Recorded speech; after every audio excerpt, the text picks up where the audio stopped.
suami itu adalah pemimpin, dan egonya suami itu biasanya kita nggak mau kalah sama istri.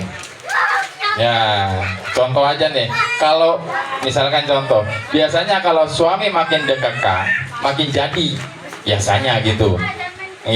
Tapi beda kalau dia bilang, Mas pulangnya jam berapa? Aduh saya mungkin pulangnya malam deh. Yaudah hati-hati di jalan ya Mas, gitu. Hati-hati di jalan. Biasanya kalau lembut ngomongnya istri sama suami itu yang sekasar-kasarnya suami itu nggak akan jadi keras, nggak akan jadi liar, karena dia ngerasa di rumah itu lebih enak, lebih tenang. Karena standarnya rumah tangga itu harus punya rumahku adalah surgaku, baitiku baiti janati. Itu kan terpenting kan gitu. Pertama tuh, pokoknya dengarkan apa yang suami bicarakan. Yang pertama, pokoknya intinya apapun perintah suami turuti, dan apapun yang dilarang kalau bisa jangan dilanggar. Karena pada prinsipnya gini ya, kenapa saya ngomong begitu?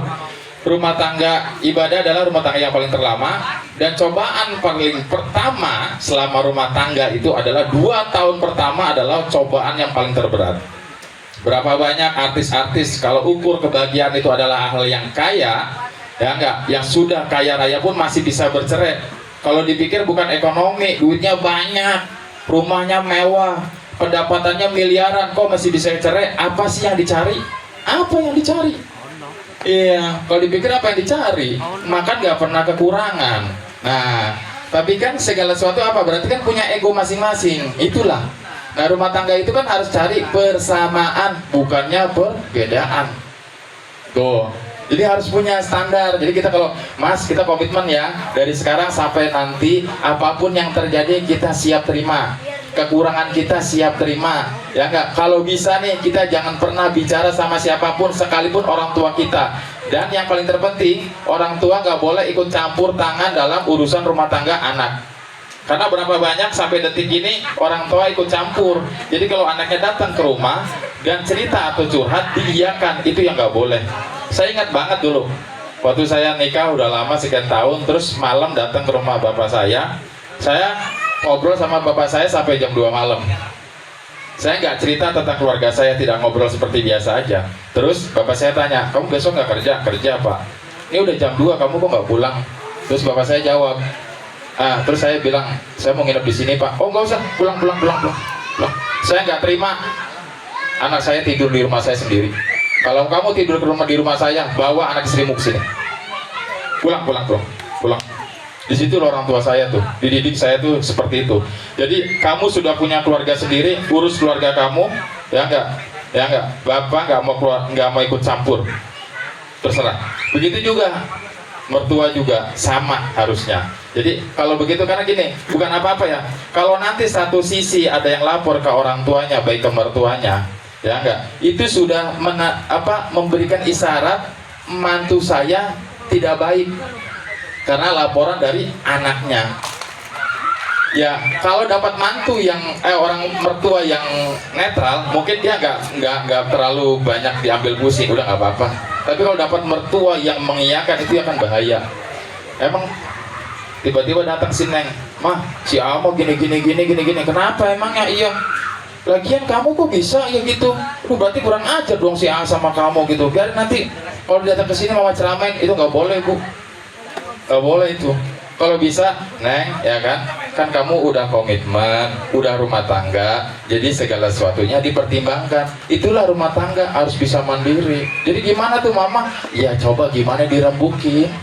Mama mah gak bisa ikut campur di keluarga kamu, mah gak bisa. Kamu aja, atur aja sendiri gimana baiknya. Iya, karena bukan apa-apa kan gitu. Nanti mah ujung-ujungnya mah anak mah udah pada keramas, mertua ada rasa tidak suka sama mantu karena adanya laporan. Itu sebelah pihak kan, kita nggak ngerti kan gitu, mungkin kan begitu. Nah itu terpenting. Jadi pendidikan agama tuh penting dan perhatian tuh penting. Nah itulah pentingnya perhatian itu semua. Nah terus yang nomor 3, yang pertama tadi perempuan harus mendengarkan apa ucapan suami. Yang kedua itu perempuan harus juga bisa bisa cukupi kebutuhan perutnya suami. Nah pertama ucapannya, kedua perutnya suami. Jadi kalau nggak bisa masak, belajar masak. Ya nggak bisa bikin kue, belajar bikin kue. Jadi supaya kalau nanti suami di rumah betah gitu, ya kan? Banyak makanan, nggak mau cari makanan tempat lain, terpenting itu. Nah, terus yang ketiga adalah ya, istri ya nggak cukupi kebutuhan syahwatnya suami. Jadi kalau insya Allah itu yang ketiga yang terpenting dalam rumah tangga, itu kan kebutuhan syahwatnya suami itu terpenuhi, insya Allah nanti ya, jadi insya Allah nanti nggak akan pernah cekcok.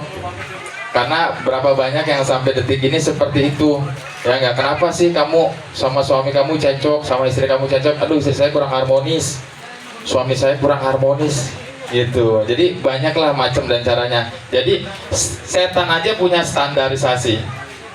Setan itu punya standar. Kalau lah pasangan laki dan perempuan belum menikah, setan itu ngojok-ngojokin supaya ya nggak berbuat zina, berbuat maksiat. Itu standarnya setan. Setan punya standar. Pokoknya ada laki dan perempuan berpasang-pasangan, ya nggak, di luar pernikahan, dia berusaha untuk ngojok-ngojokin supaya sikat bleh, sikat, udah kapan lagi, mumpung sepi, anaknya udah mau, beri. Itu standarisasi setan seperti itu. Tapi setelah nikah, setan tuh bingung, ya enggak, karena ibadah yang paling terpanjang adalah nikah. Nah setan nggak ambil pusing, ya nggak ambil pusing terus mikir lagi gimana caranya gitu.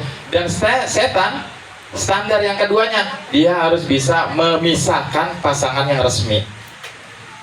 Tuh, jadi pasangan yang resmi itu bagaimana caranya nih supaya pisah?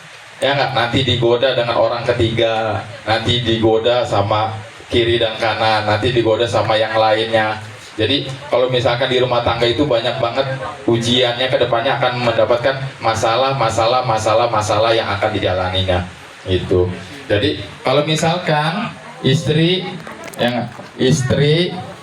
diuji oleh suaminya, suami diuji oleh istrinya, anak diuji oleh orang tuanya, orang tua diuji sama anaknya, begitu juga mantu diuji sama mertuanya, dan mertuanya diuji oleh mantunya. Ya mudah-mudahan sedikit dan sekelumit artinya sakinah mawaddah warahmah itu mudah-mudahan bisa mendapatkan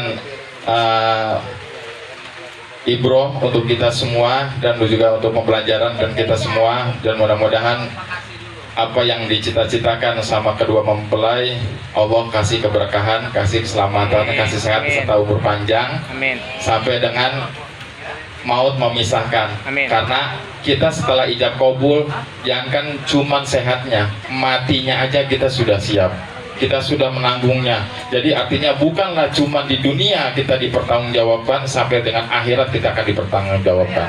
Itu berarti dari laki. Kurang lebihnya mohon maaf. Yang benar datangnya dari Allah, yang salah datangnya dan hilaf dari saya pribadi.